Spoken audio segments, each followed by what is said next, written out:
Okay, so welcome back to my channel. So today I'm going to be talking about what exactly I did to move. So I have a couple videos on my channel just about my process of moving to Austin, Texas, just in a general sense, more of an advice type of way. But now I'm going to talk about my personal experience. So these are all the things that I did myself to move, how I prepared to move, and what I did when I got here. You take it with a grain of salt because I didn't do everything exactly the right way.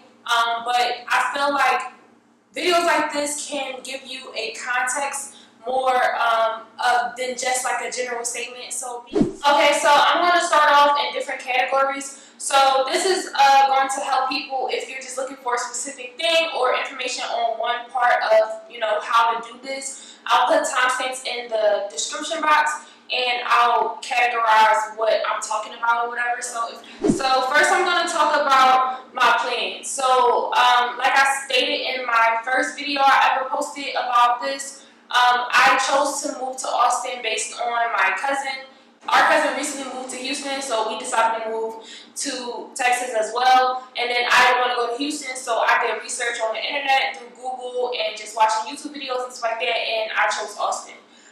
So that was my plan. So my plan to leave, I gave myself a deadline. So I said, okay, my cousin wanted to go in March, and I said, okay, well, I have school, so I'm going to come in May. But I eventually ended up just deciding to go in March instead of May.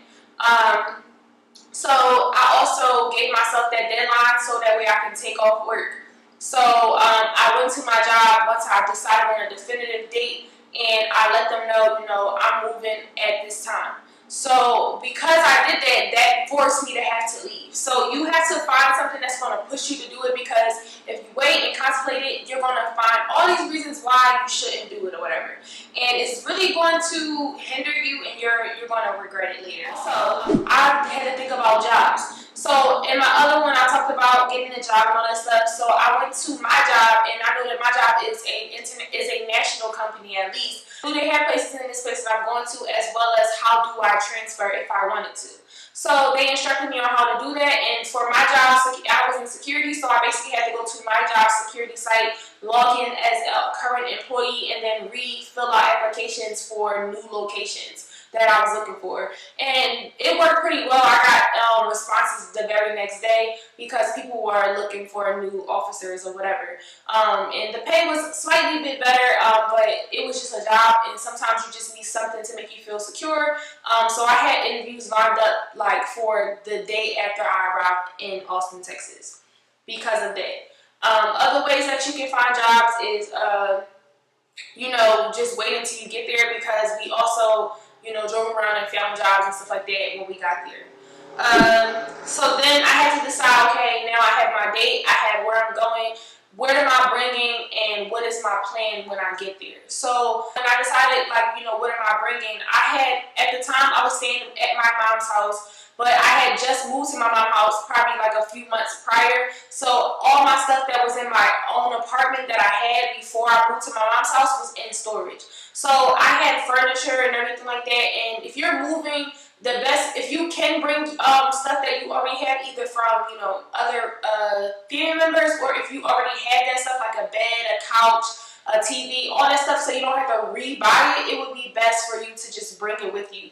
But moving across state alone is very, very hard, and I didn't have transportation to get there and to move my stuff. So before we get to, just skipping on moving your stuff, how I looked into moving my stuff, I Googled a bunch of moving companies that will allow me to move across state, that will move stuff from one state to another. So I ran across a few places, and the minimum price for Philadelphia to Austin, Texas was about $1,200, and that was just for moving my stuff. And that didn't include how I was getting there, because you can't go with the moving company. The moving company comes a few days later, and you need to give them a definitive address. So if you don't already have an apartment lined up and paid for, you're going to be a little stuck with that. So that was my experience. So after that, I just sold all of my stuff out of storage. So I basically, let the storage people know I wasn't going to be continuing using them, and I had like to a certain date. And then they would just I could throw my stuff away, or they would take it and sell it all out. So what I did was I took most of my pieces from my apartment that I had in there, and I sold all of them on OfferUp, and Craigslist and Facebook. So that's what I did.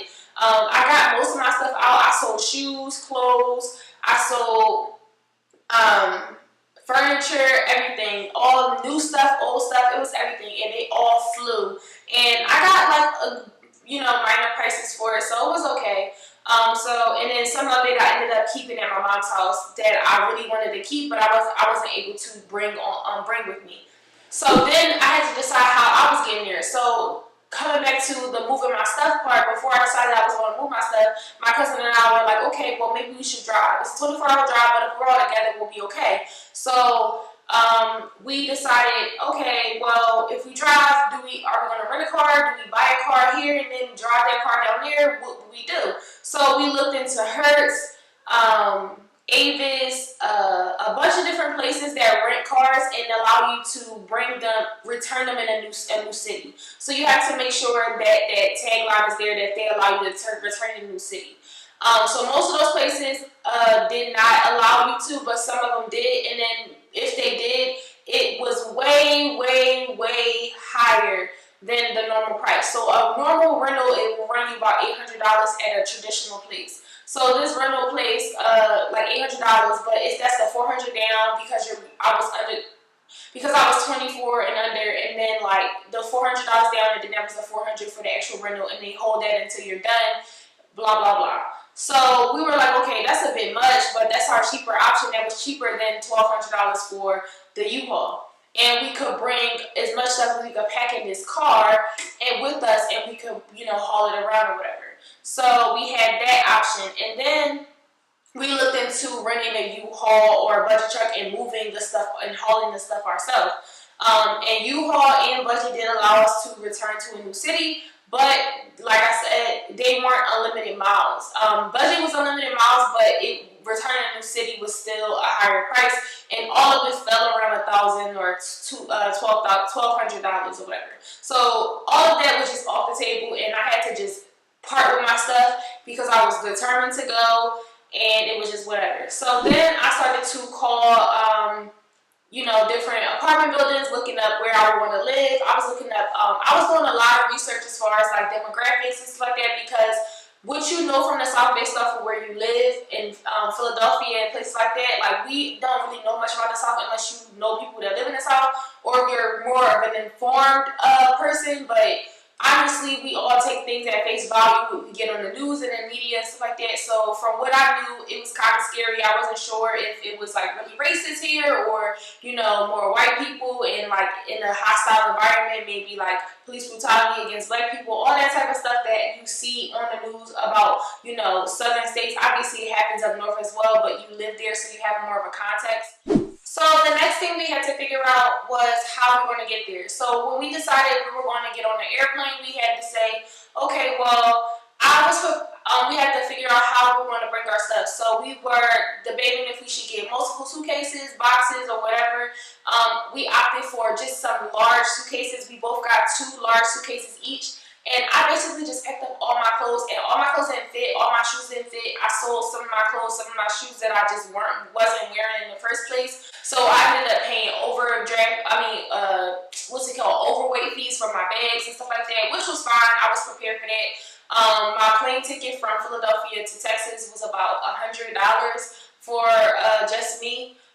Which is not bad at all, and it was a comfortable ride on one of the cheapest flights, so it wasn't that bad. But we made a mistake where we ended up being late for our flight, and it was a big mess, and we ended up flying, because we were so hyped to leave, we ended up flying to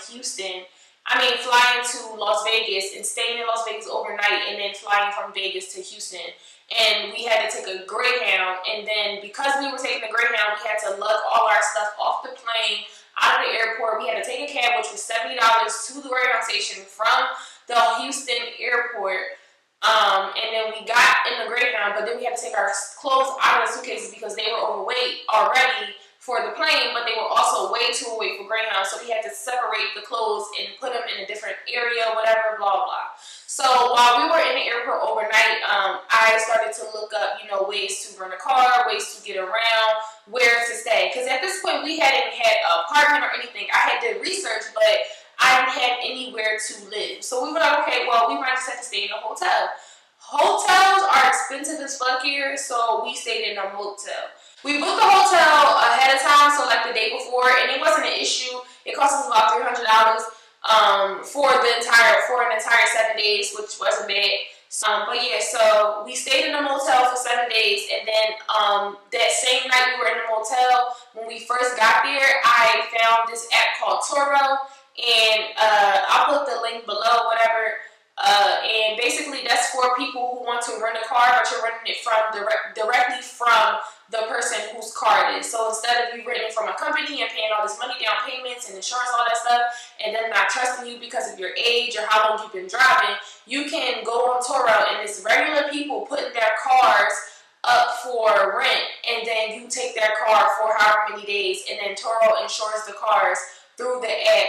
And the people have their own insurance depending on, you know, how they want. And then they also create their own rules. So a certain amount of days that you have this car, don't go over such and such miles. And then past this amount of miles, it'll be an additional fee of 50 cents per mile or whatever like that. Little stuff like that. My experience with that app was really good, and it was 10 times cheaper. I rented a really nice brand new, what's it called, Chevrolet, like those Mini Cooper looking cars. I rented one of those for 7 days straight, and it only cost me $300. No down payment, no none of this stuff. All I did was upload my license. They did my background check real quick, and that was it. And I picked up the car, and then some people even offer to, you know, pick you up and drop you off, you know, with the car or whatever, so you don't have to, you know, go to them or whatever the case is. The next morning we got up and we were on it. So my cousin, she had a son, so if you're moving somewhere with a child, so you can't, she wasn't able to register him in school or anything like that until we had a definitive address. We couldn't get Texas IDs until we had an address for at least 30 days. So you got to think about those types of rules or whatever. So some jobs that she was trying to apply for, you needed a Texas ID, and she couldn't get one until we had an address for a certain amount of time. So those were a little bit of the setbacks, but we were basically driving around. The job market here was crazy. We were driving around and we were riding past places like hiring for $15 an hour, hiring for $18 an hour, hiring for this, free training for that. So we were just riding up to places just randomly and like going in and filling applications. We were getting interviews right off the bat. Every day one of us had an interview. It was crazy. We were looking for apartments at the same time. So we were just driving up to places that we thought were nice and that we thought we could afford, that looked reasonable on the outside, like, you know, nice. But let's see if we can afford it. So we're going in and we're talking about, you know, what we could qualify. And he's like, oh, these apartments are super nice. This is nice. This is this. And we're like, I don't know, my credit, blah, blah, blah.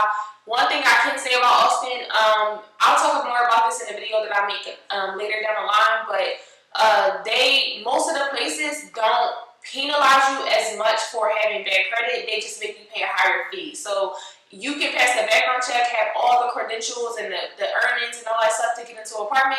And then if it only comes down to your credit check and say, like, you know, you have bad credit, they'll just charge you an extra fee for bad credit as opposed to, you know, not allowing you to get the apartment or whatever. So all the places were super lenient, very, very nice. Very, very nice. We looked in multiple places all over the city. It was super chill. I started work 2 days after we got there, and I was working immediately, and we were using the rental car. I did the rental car thing twice for 7 days each, and then we had an apartment within 2 weeks. So we had an apartment within a week. Within 3 days, we found an apartment, but the place wasn't available for us to move in for another 10 days. So we ended up, you know, staying in the hotel for at least 2 weeks, almost anyway. So we maneuvered around the city pretty well. Honestly, I'm trying to think if I missed anything. So we didn't have a car, and I had money to get a car, but I wasn't sure how to buy a car. I had never brought a car before, so I was a little scared and hesitant. So I was catching the bus to work.